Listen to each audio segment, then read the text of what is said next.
नमस्कार जय जगन्नाथ ओडिशा किचन को आपण मानकु बहुत बहुत स्वागत। आज हमें बिना पियाज रसुण रे बैगण को नेकी बहुत गुटे टेस्टी आइटम रेडी करिबा। थरे खाइले आज रो रेसिपीटी को बारंबार बनै की खाइबा पई चाहिबे।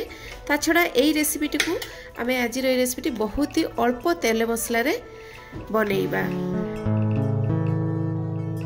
प्रथमे मुझे दुईटा बैगण को नहीं जाइए। बैगण को परिष्कार भाव में धोई नहीं चारि फाड़ करके मुझे बैगण को काटी नेबी। आ बैगण को डेम्फ सहित ही काटिबे।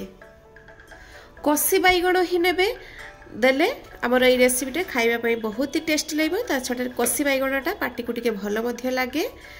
तो ये बड़ बैगण जदि आपंकर थाए ताहले बैगण को ये 8 फाड़ करके काटी नेबे। जेहेतु छोट बैगण को नहीं तेणु 4 फाड़ कर नौची याकू। सिंपल लुण आउ हलदी देकी आमे याकू गोळेई नबा भल भाव रे। आउ 10 रु 15 मिनिट पई आमे याकू रेस्ट रे छाड़िबा। जहा फल रे कोन हबो ना लुणटा बैगण भितरे भल भाव रे पसिबो आ भल भाव रे सिझी जिवो मध्य बैगण। तो लुण हलदी आमे बैगण देहरे सब लगे देबा भल भाव रे। लगे देकी आमे 10 रु 15 मिनिट याकू मैरिनेट रे छाड़िबा। तार भितरे रेडी करनबा आमे गुटे मसला।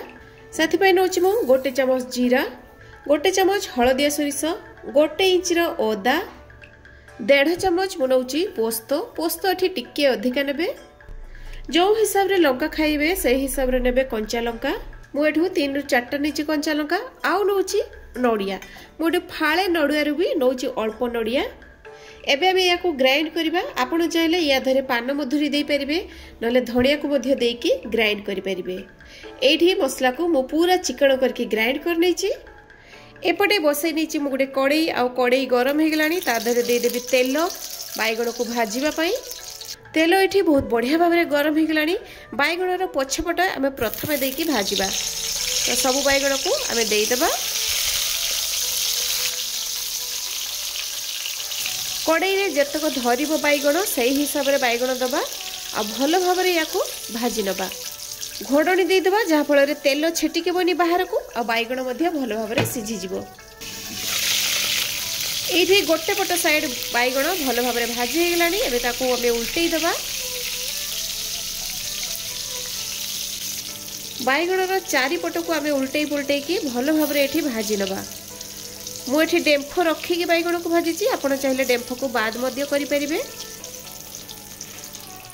तो ये 2 साइड बैगण भल भाव में भाजी हो गलानी देखि परथुवे। आ सिझिची मध्य बहुत बढ़िया भाव में। एबे आमे याको बाहर करनबा।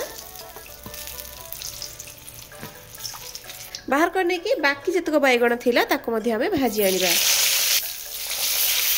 तो सब बैगण को एठी मु भाजी नैची। ए बैगण को मध्य आमे बाहर करनबा। बाकी एतक जो तेल बळीची एइथिरे आमे दबा एठी 1 चम्मच कला जीरा। निरामिष तरकारी जेहेतु बिना पियाज रसुण तो कला जीरा निहाती देबे बढ़िया बास्ना आसीबो। कला जीरा टिके फुटी ही गलानी। आउ ए जो आमे एठी मसला ग्राइंड करके रखिथिले ताको दे दबा। मसला दे देके गैस रो फ्लेम को आमे पूरा स्लो रे रखिबा। एई मसला जेहेतु नडिया पड़ीची तेणु तळे लागि जाई पारे। तेणु पूरा स्लो फ्लेम रे रखिके आमे ए मसला को कसी नबा। मसला धुआ पानी मध्य दे दबा अल्प किछि दे देके भलो भाव रे आमे कसी नबा। बहुत बढ़िया बास्ना आसीबो। कला जीरा निश्चय देबे। एठी बैगण भजारे आमे देइथिले लुण। बाकी मसला को देखिकी दे दबा लुण। कंचा लंका तो आमे देइचे बस भलो कलर पाई। एठी दे दबा 1/2 चम्मच लंका गुंड। हलदी गुंड मध्य दबा 1/2 चम्मच। बिना पियाज रसुण रो बैगण तरकारी जेहेतु 1/2 चम्मच टिके अधिका दे दबा। एठी आमे चीनी दबा द्वारा एई तरकारी रो टेस्टटा बहुत बढ़िया आसीबो। तेणु चीनी आपण निश्चय देबे। तो सब गुंड मसला इत्यादि को देई देकी आमे मसला को टिके भल भाव में मिसई नबा। जेहेतु नडिया पड़ची मसलाटा देखि परथबे केमती छिटकुची। तेणु घोड़नी लगेकी ही आमे मसला को कसी नबा। तो एठी 5 मिनिट हे गलानी। मसला बहुत बढ़िया भाव में कसी जिबा सहित देखि परथबे ऑयल मध्य रिलीज हे गलानी। एई मसला को आपण जेते भल भाव में कसिबे तरकारी टेस्टा सेते बढ़िया आसीबो। काइना नडिया पड़ची पोस्त मध्य देइचे। एबे एठी दबा आमे क्षीर बदल रे आपण चाहिले नडिया क्षीर को मध्य बाहर करके ताको देई परिबे। नहले क्षीर बदल रे आपण अमूल को मध्य पानी करके दे पारिबे। बिना पियाज रसुण क्षीर देबे देखिए बहुत ही बढ़िया टेस्ट आसीबो। एइट देखि पारथुबे हमर ग्रेवीटा बहुत बढ़िया भाव में फुटी गलानी 2-3 मिनिट पाखापाखि आ बहल मध्य हो गलानी। एई स्टेज रे आमे कोन करबा ना एठी जो बैगण को आमे भाजी की रखिथिले दे देबा। दे देकी बैगण को आउ टिके भलो भाव में सिझेइबा पई हमें याको आउ 2 मिनिट एमती फुटेई नबा। बास एबे दे देबा ता देहरे किछि धनिया पत्र दे देकी आपण याकू गरम गरम अरुआ भात सहित खाई परिबे, पराठा सहित खाई परिबे, पूरी नान जीरा राइस सहित मध्य खाई परिबे।